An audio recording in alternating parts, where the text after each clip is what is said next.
The following program contains flashing images which may affect viewers with photosensitive epilepsy.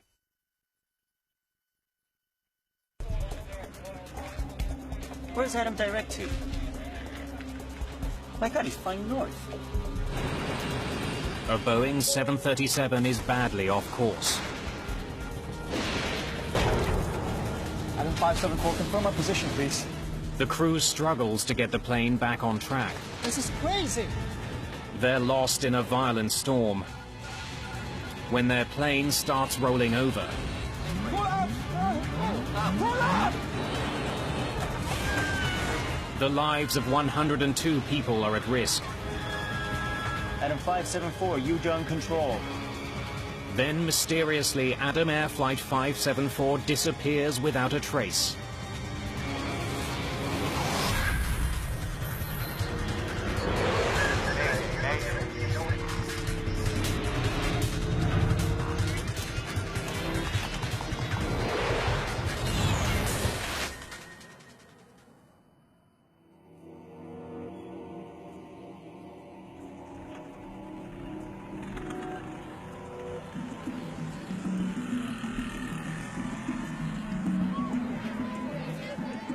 January the 1st, 2007, Surabaya, Indonesia. It's New Year's Day. There are celebrations throughout the country. Surabaya's airport is bustling. And not just because of the holidays. Indonesia is experiencing a boom of budget airlines. Many people are taking advantage of the cheaper fares. For the average Indonesian, it meant that the explosion of low-cost carriers made it much more possible to actually get on a plane and fly. One of those new airlines is Adam Air. Good afternoon, departure. This is Adam 574. Adam 574, this is ground control. Go ahead. Adam Air was successful because it provided a fresh image to the industry. I mean, they came in with, bright colors. Their airplanes were painted in fantastic orange. The crew was, flashy uniform. They had everything right going for them.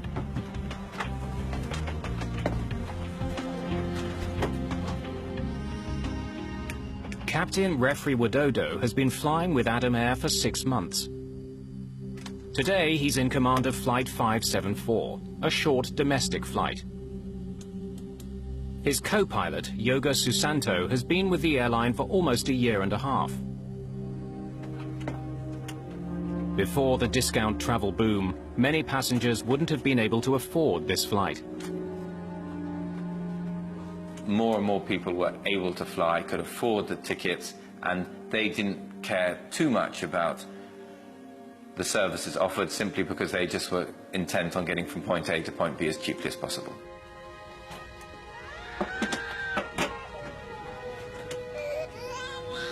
There are 96 passengers and 6 crew members on today's flight.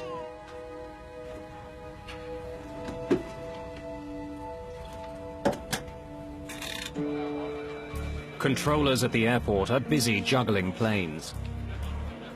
Okay, Adam 574, it's clear for takeoff. 80 knots. Check.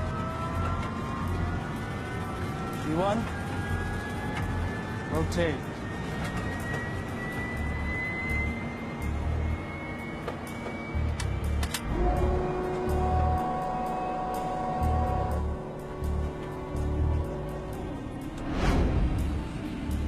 Today's flight is a routine 2-hour hop.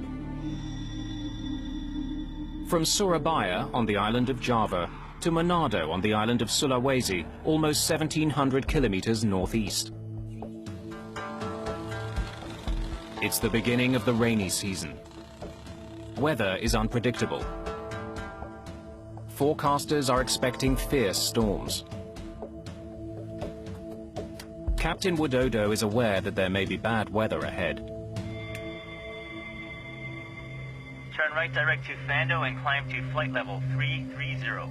Roger, turn right, direct to Fando and climb to flight level 330, Adam 574.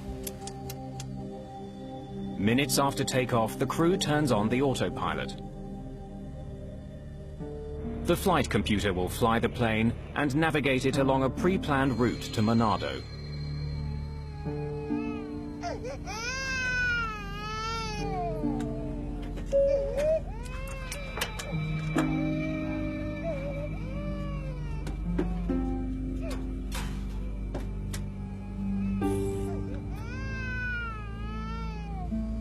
Now passing flight level 220, climbing to flight level 330. Roger, Adam 574, track direct to Diola. Confirmed. Tracking direct to Diola, Adam 574. 22,000 feet below, air traffic controllers track the flight's progress on radar and confirm that it's on course. The plane is beginning to experience some turbulence.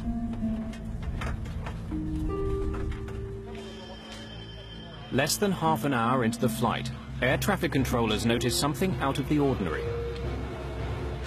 Where's Adam direct to? My God, he's flying north. Flight 574 has flown off course and is now heading into a violent storm. Air traffic controllers don't know why. Yes. On board the plane, the pilots try to understand how far they have drifted off course. The IRS. 28 is the difference. And try to fix the problem with the computerized system that handles navigation.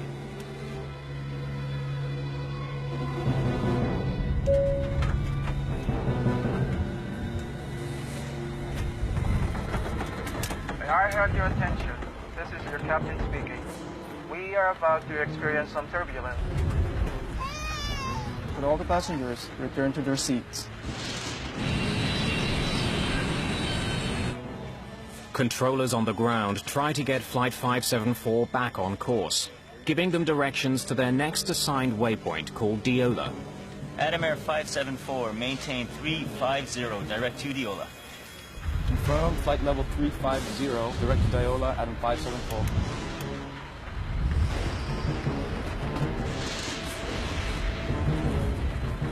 But to get there, Flight 574 must pass through a severe storm. "137-kilometer-an-hour winds beat on the plane's hull. It's pounded by hail and rain. The weather is making it hard to see. The crew is not just concerned with the weather. They're still also trying to understand the problem with the plane's navigation system. This is messed up.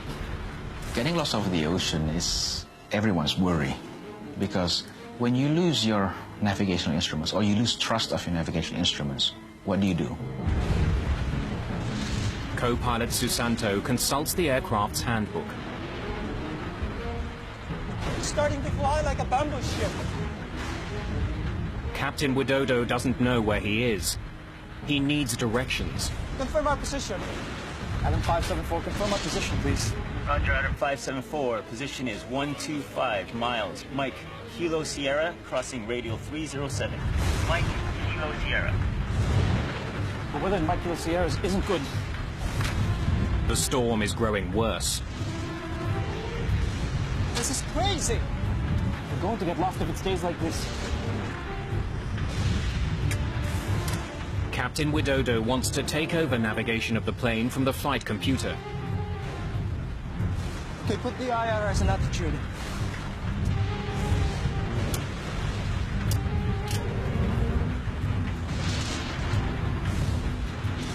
But suddenly, a warning. The autopilot has disengaged completely. Then many of Susanto's computerized instruments go blank.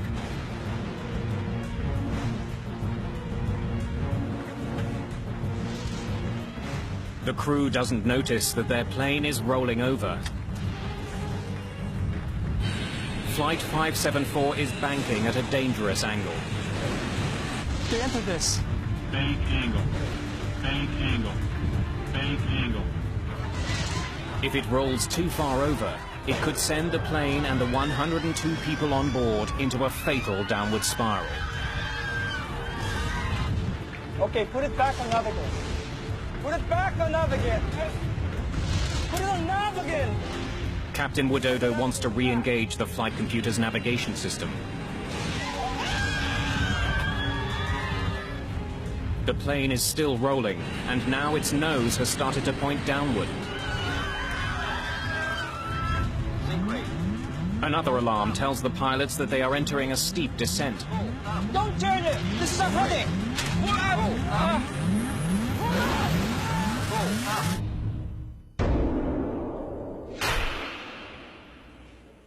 Adam 574, Yujung Control. Adam 574, Yujung Control. Adam 574, radar service terminated. Please contact Yujung Control at 128.1. Inexplicably, Flight 574 has disappeared. News of Adam Air Flight 574's disappearance spreads quickly. The Indonesian government starts mobilizing search and rescue teams to find it. First Air Marshal Edi Suyanto will coordinate the search and rescue. On the 1st of January 2007, I received a verbal notification from the Vice Assistant Operation Head of Air Force that Adam Air had not landed in Manado. Indonesia's National Transportation Safety Committee, or NTSC, is also notified. The NTSC is responsible for finding out what went wrong in any plane crash. Franz Wieners is in charge of investigating Adam Air 574.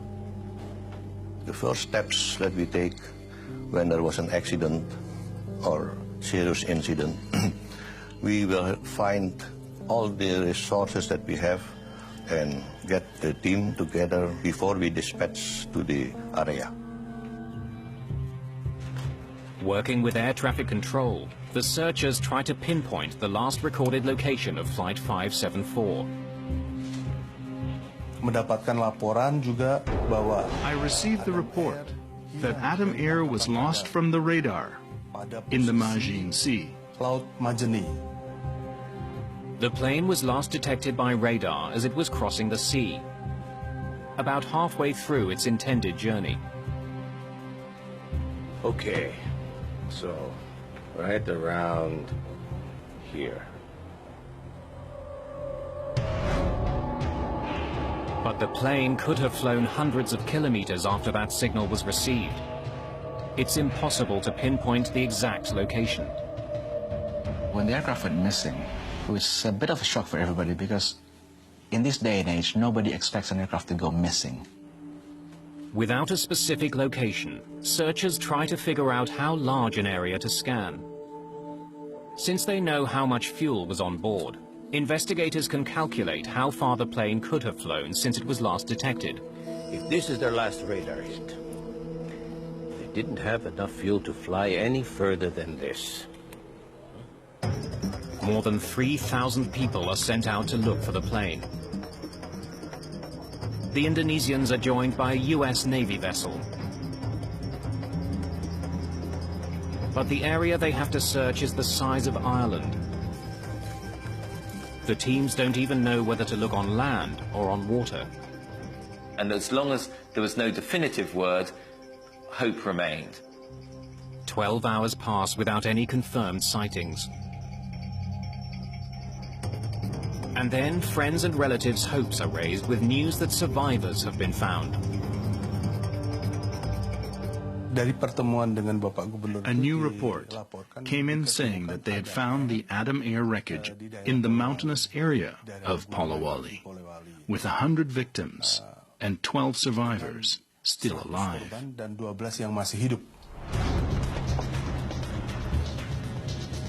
rescue teams hurry to the island of Sulawesi, hoping to return survivors to their families. They also hope to discover what went wrong on board the plane. When news broke that some people might have survived the crash, the already incredibly stressed and emotional families of the survivors thought, whoa, maybe there is a chance. Maybe my wife, cousin, husband, brother has survived.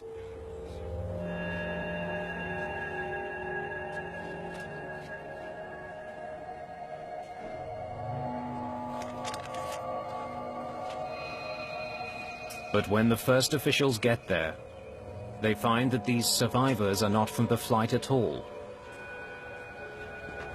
So they were ferry survivors, not airplane survivors. They're from a ship that sank in another storm near where Flight 574 is thought to have crashed. Now the rescue teams are back to square one. It led people's hopes up. And people flocked to Makassar and they were finding ways how to get to the crash site, only to find that it's not there.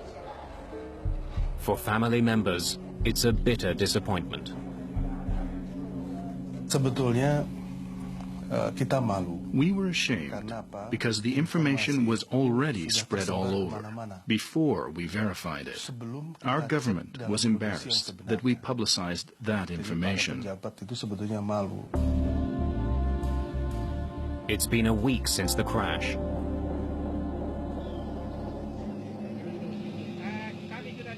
With each passing day, the chance of finding any survivors grows smaller. There was still no clear picture of exactly where the plane had crashed and how it had gone down and why it had gone down. Wieners needs to locate the wreckage as soon as possible. Most of all, he needs the 2 black boxes that record conversations in the cockpit and flight data. There are beacons attached to the boxes, but they only have a 30-day battery life. 9 days after the crash of Adam Air Flight 574, a fisherman finds what he thinks might be part of an airplane, 300 meters off the coast of Sulawesi. The piece is taken to an Indonesian Air Force base for analysis. Franz Wieners quickly identifies that it is part of a Wright elevator. He examines it to see if it belongs to Adam Air Flight 574. We checked with the serial numbers, we checked with the part numbers. The numbers match. So we are definitely sure that it is from the aircraft. The finding confirms that Flight 574 crashed at sea. The team can now narrow down its search to the area where the elevator was found. Since the accident involves an American-made plane, the U.S. National Transportation Safety Board joins the investigation. And they send structural engineer Clint Cruikshanks to Indonesia. We started working with the NTSC to look at radar data, air traffic transmissions, weather data, trying to bring all that information together to find the airplane. The water that investigators plan to search for wreckage is 6,500 feet deep, much too deep to send down divers. It was quite deep water, deeper than we're normally used to recovering airplanes from. The Indonesian government wants Adam Air to pay for the salvage operation. Investigators meet with representatives of the airline. It is going to be expensive. We need to hire contractors to go down that far. Adam Air felt that its responsibility only went so far. The government and most of public opinion believed that Adam Air's responsibility was actually almost total, because they were the owners of the airline. The airline refuses to pay for the salvage, triggering a lengthy negotiation. This is not good news for Franz Wieners. Unless someone puts up the money to search the seabed for wreckage, the mystery of Flight 574 will not be solved. It is also a blow to the families of the victims. The families obviously wanted to know what had happened to their loved ones, and they did want the government and Adam Air to combine to get the flight data recorders out of the water. People were becoming more and more critical of Adam Air and the way it was being run. But then, after 7 months of negotiating, this is good news. Thank you. Adam Air agrees to help pay for the salvage. Phoenix International, an American company specializing in deepwater salvage, starts the operation on August the 24th. But the time they've lost has had a serious consequence. Although they have a fix on the location of the crash, the locator beacons attached to the black boxes have gone dead. If the black boxes are not found, it will be a mystery until today. Without the beacon, finding 2 small boxes among the wreckage will be a huge challenge.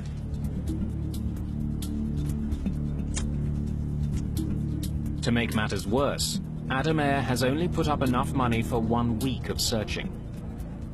So it was like, go out there, if you don't find anything in 7 days, you're done. After locating debris with sonar, an unmanned remote-controlled submarine is sent down to look for the black boxes.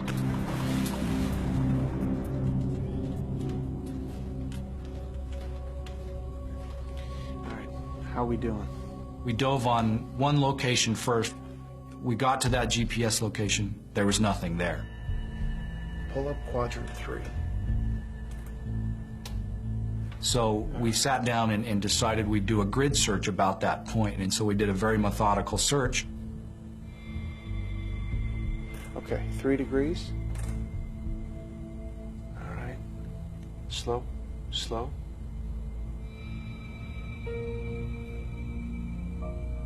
We're coming up on something. We started picking up small, lightweight pieces of airplane wreckage. Things like life vests, seat trays, light bits of metal. Oh my God, this is it. Investigators get their first look at the wreckage. This plane is ripped apart. The state of the wreckage illustrates just how violent this plane crash was. The little pieces of wreckage didn't tell us anything about the cause of the crash. They did tell us, however, that the airplane hit the water at a very high rate of speed. This was the most fragmented airplane that I have ever seen. Only 2 days into the operation, Cruikshank spots something. All right, stop. Rotate back 5 degrees. I noticed on the left side of the video screen something that appeared to be orange, and I instructed the ROV operator to take a closer look at it. That's it. That's it. Okay. Once we got over there, we realized that, yeah, this in fact was the FDR. The plane's flight data recorder has been found. All right, good work, Joe. Let's get this up. We were very excited that we had seen and recovered one of the boxes. Investigators soon find the cockpit voice recorder nearby. All right, stop. That's it. Their week is up. The salvage operation is over. Investigators now hope that they have all the clues they need to solve this accident. The black boxes is the only source for the evidence that we have, because we don't have the wreckage, we don't have the witnesses. But the boxes have been lying on the bottom of the sea for almost 8 months. They could be damaged beyond repair. They may not yield any information at all.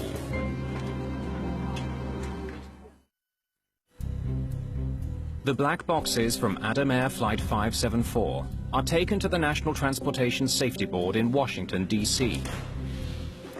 Investigators think the labs there are the best bet at salvaging any possible information. If an FDR is found in salt water, it needs to be washed in fresh water and then contained in water the entire time until it makes it to our lab. Salt and air together create a chemical reaction that results in rust.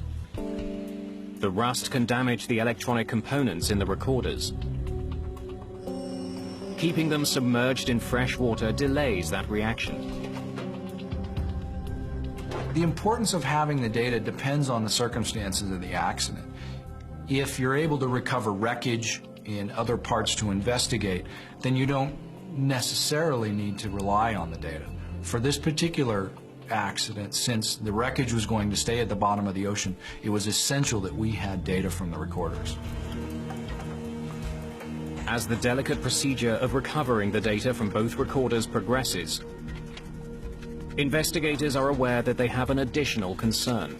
As you can tell, one problem that we ran up against in this investigation is the maintenance records indicated that the flight data recorder was written up as being inoperable in the weeks prior to the crash. We were concerned with that in that if we found the FDR, it may not have recorded anything. Investigators keep their fingers crossed.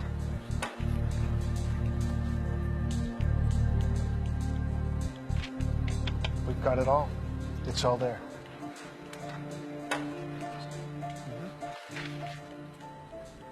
I was confident once we found out that we had 100% of the data that we would be able to solve this accident.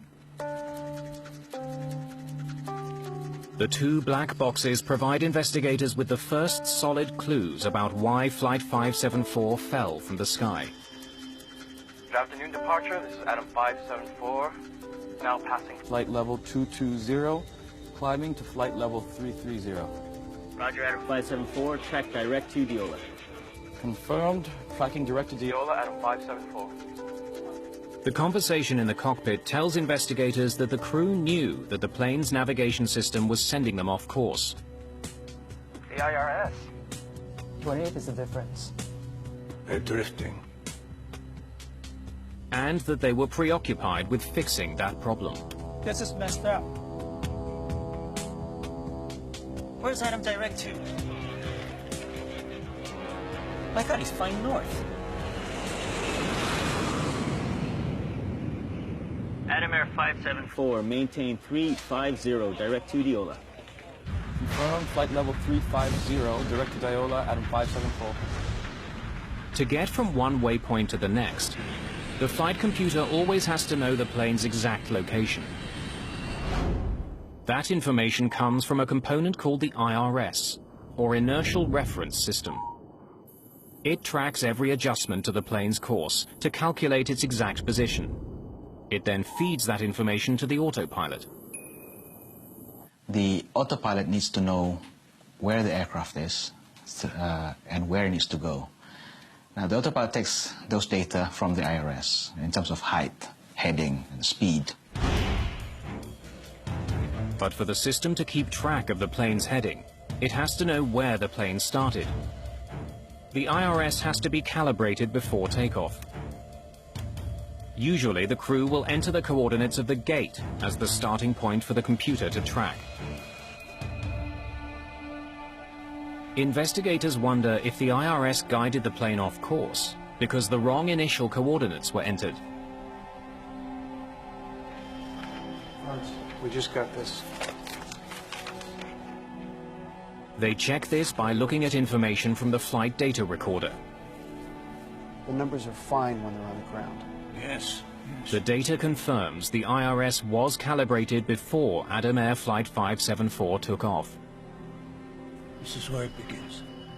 But for some reason, the IRS began to send the plane off course almost as soon as the flight got in the air. It just gets worse and worse. I have something else I'd like to show you. Some maintenance logs. Crookshanks and Wieners look at the maintenance history of the IRS system that was on board Flight 574. As you can tell, there's more than 100 write-ups here. Look at this. Same unit. The same problem. That's right. The history shows that there had been numerous complaints about the plane's navigation system over the past 3 months. Again and again. Investigators wonder why the airline didn't fix the problem. In the case of the IRS of this aircraft, that unit should have been taken out and sent to maintenance for calibration or repairs.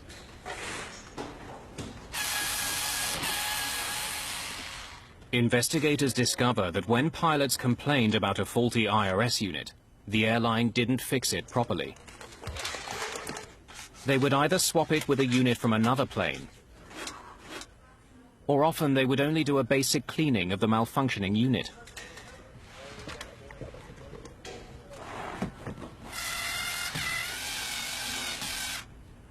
They just pull up the connectors, spray it with some lubricant cleaners, then put it back on, did some ground test, and then just put ground test OK on the maintenance log. Since the IRS is such a vital piece of equipment, this is contrary to all recommended repair policies. Investigators listen to the cockpit voice recorder, hoping to discover how the malfunctioning IRS contributed to the crash. This is crazy!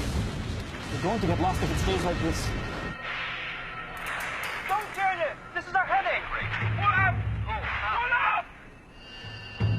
But nothing they hear leads them to believe that an IRS malfunction alone could have caused the plane to crash. If you have a failure in one system of the airplane, it shouldn't cause an accident.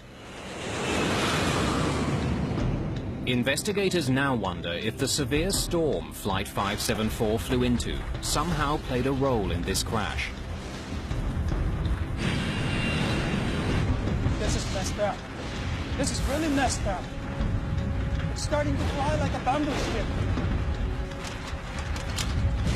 Confirm our position. Weather is a well-known cause of airline accidents. In order to determine if weather was a factor in the Adam Air crash, investigators need a more complete picture of what happened on board the flight. They want to know everything the crew did and said from the time they discovered that they were off course to the time they hit the water. To do this, they combine the data from the two black boxes to create a computer simulation of the flight.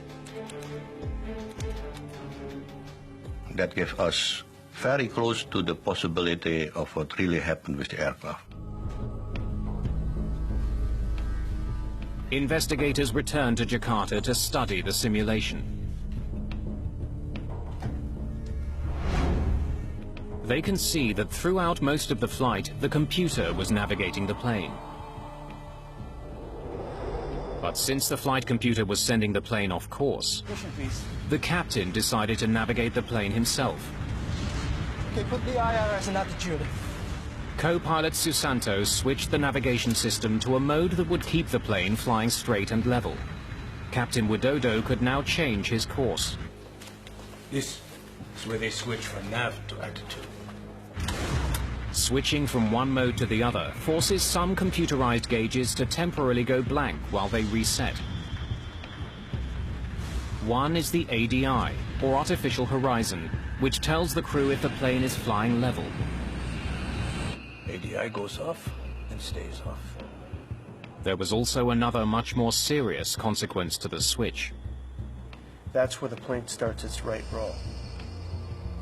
The autopilot disengaged when they consciously selected from the nav mode to the attitude mode, and then the aircraft commenced an almost imperceptible roll to the right of around about 1 degree per second. The captain missed a crucial step when he switched his flight computer from one mode to the other. He should have flown his plane straight and level while the computer adjusted to the new setting. Maintain straight and level, constant airspeed flight until attitude displays recover. Approximately 30 seconds. It's in the manual. Any pilot who is trained and qualified on the Boeing 737-400 is regarded to have a sufficient knowledge that whenever they switch the nav mode to attitude, they have to maintain wings level for 30 seconds. But neither of the pilots did that. It's an oversight with grave consequences. Without that step, the autopilot disengages completely.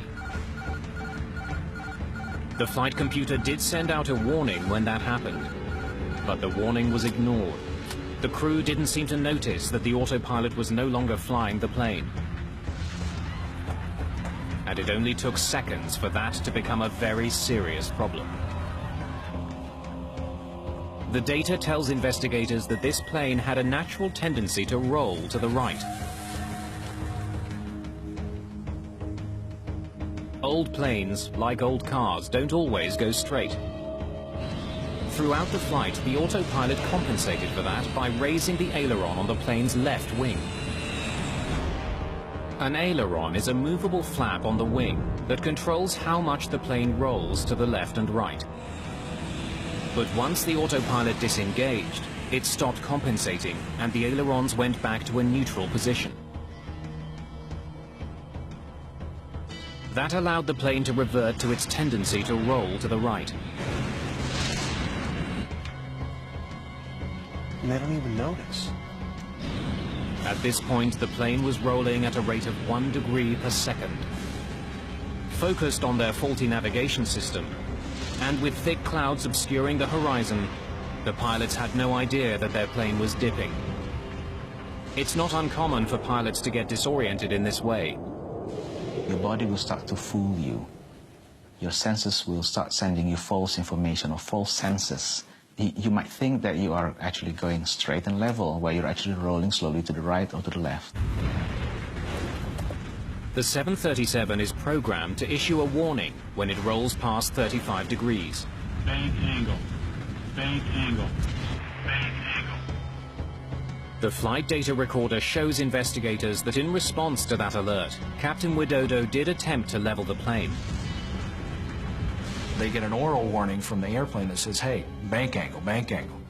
And at that point, they made some small inputs to the controls, but they didn't fly the airplane. Believing that the autopilot would keep the plane level, Widodo soon turned his attention back to the problematic IRS. When the pilot engrossed with troubleshooting of the IRS, their ability to pay attention for the other tasks is reduced. Further, these IRS anomalies has become the only priority at the moment. Usually you would say one pilot deals with the system issue, the other pilot flies the airplane. They were both dealing with this system issue and totally focused on the issue, so they never saw what was happening. This is not the first accident involving what we would call spatial disorientation. It was almost 3 years earlier to the day that another flight, Flash Airlines 604, taking off over the Red Sea, had a similar fate. See what the aircraft just did? Distracted by a malfunctioning component in the cockpit, the captain may have become disoriented. Autopilot! Autopilot! Like the Adam Air flight, the captain's attention was focused on his flight computer. And like the Adam Air flight, his plane began rolling dangerously to the right. Investigators concluded that without any external references, the captain simply couldn't tell that his plane was falling from the sky.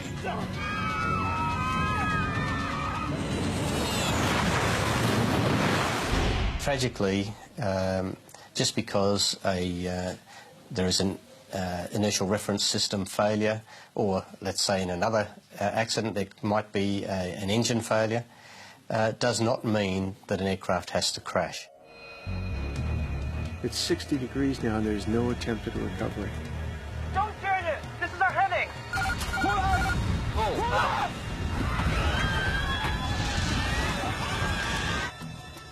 Investigators can see that when Captain Widodo does take action, he makes the situation much worse.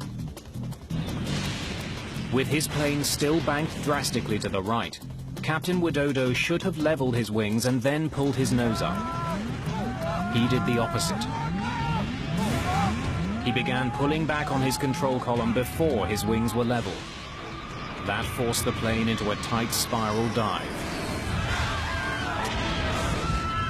Basically, it rolled, and it just kept rolling until it almost went inverted and just fell. It kind of fell out of the sky once it got to a point where it wasn't flying like a normal airplane should. The aircraft was descending at nearly 900 kilometres an hour, at a vertical speed at times reaching in excess of 21,000 feet per minute. That's almost the speed of sound, and more than 150 kilometers an hour faster than this plane was designed to withstand. It's rolling over rapid descent. They can't recover now. At that speed, the plane is no longer able to hold itself together. And that sound. That's the sound of the plane coming apart.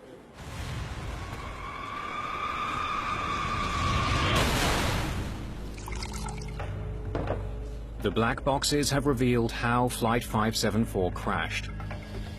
But they also raise crucial questions. It's just one error after another. There was ample opportunity, ample time for the pilots to correct the situation. The investigators have come to a disturbing conclusion.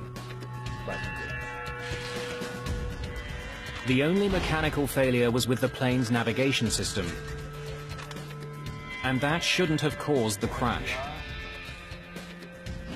The more significant failures were human. Okay, put the IRS in attitude. But why should qualified pilots make these disastrous mistakes? Don't turn it! This is a headache! To find these answers, investigators must look at the airline itself. This one accident will raise serious questions about Indonesia's entire aviation industry.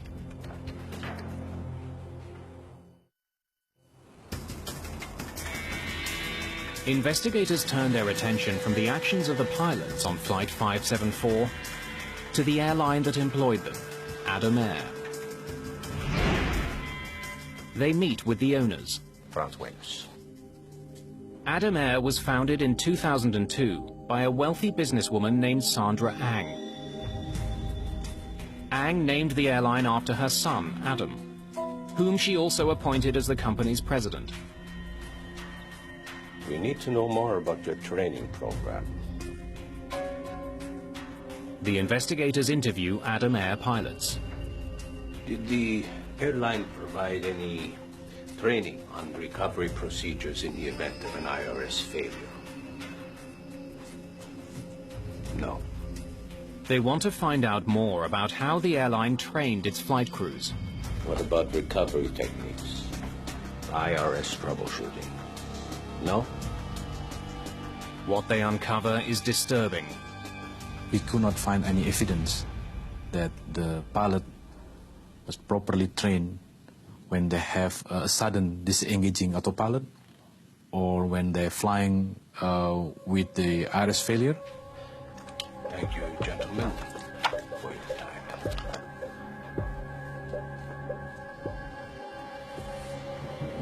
As they dig deeper, investigators find an airline plagued with safety issues. 11 months before the Adam Air crash, in February 2006, another Adam Air plane, Flight 782, flew off course the same way as Flight 574. That crew was also getting faulty navigation data. But they couldn't even reach controllers on the radio. They couldn't get directions. They were badly lost for 3 hours. The crew was trying to find where they were. The ATC was trying to find where they were. And they were over the water. Like Flight 574, they had a malfunctioning IRS. In the end, the plane landed almost 500 kilometers south of where it should have been. They just continued until they found an island. And they had an airport, and they said, okay, we have to land there, otherwise we don't know where we're going to go. And they landed, and they didn't know exactly where they were until they landed. 6 months after Flight 574, the European Commission banned all Indonesian airlines from flying to Europe. That sent a very strong message to the whole world that we, the European Union, believe that all Indonesian airlines are unsafe and you should not fly on them. Then in March 2008, there's another accident involving Adam Air, this time in the city of Batam. And the airplane slewed off the runway came to rest on the side. The evacuation was a bit strange. Nose lights were deployed, and that was the final accident. And after that, I think everybody said enough's enough, you know. People who did care, people who were wanting to shake up the industry and reform it and improve it, were horrified that the situation had been so bad within Adam Air and that the authorities had allowed such a situation to continue and deteriorate. Immediately after the crash in Batam, the Indonesian government suspended and then ultimately revoked Adam Air's license to operate. It is also apparent that Adam Air isn't the only Indonesian airline with problems.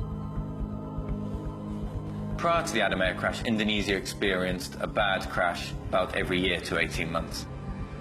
Many of those accidents involved the discount carriers that the government had allowed to thrive. More than 50 such airlines were in operation at the time of the Adam Air crash. The problem, though, was that this expansion occurred in a way that was not properly monitored, not properly regulated by the government. Thousands and thousands of people are being employed to work for airlines when they just don't have the experience to do so and are not being adequately trained, as the investigation report into the Adam Air crash demonstrated. Indonesia's poor safety record forces the government to take steps to improve airline safety throughout the country. It begins rating airlines on safety and grounds those that don't comply. There have been fewer fatal incidents since the reforms. But a year and a half after it was put in place, the European Union's ban on Indonesian airlines was still in effect. Those familiar with Indonesian aviation think the reforms could go even further. So that we have no more Adam Airs, we have no more companies that cut costs too much and gives all these extra risks to the public, because that's not what the public should receive. The public should receive a reliable and safe means of air transportation.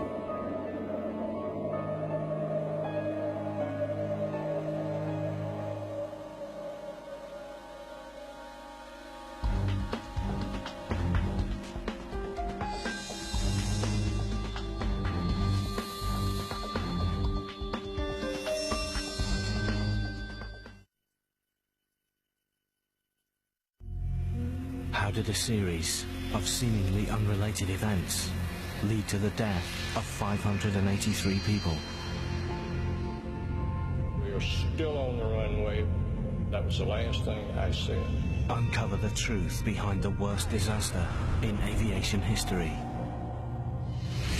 Big New Mondays continues with the premiere of Crash of the Century, next Monday at 9 on National Geographic Channel.